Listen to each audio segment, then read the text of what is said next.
వధువుగానే మారిపోవే ఈ క్షణం స్వయం వరం ఇవాళ సంబరం ఈ క్షణం స్వయం వరం ఇవాళ సంవరం వీడుకోలు లేని తోడు అంది స్వాగతం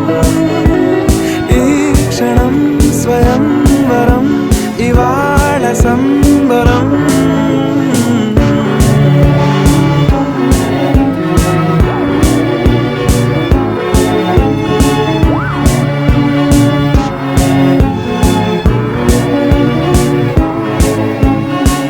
ఇవాళ నింగిలోని తారా తళుక్కు మంది ఎదురుగారా వయస్సు తీరికుండదారా హాయ్ హాయ్ హాయ్ సొగస్సు పంచు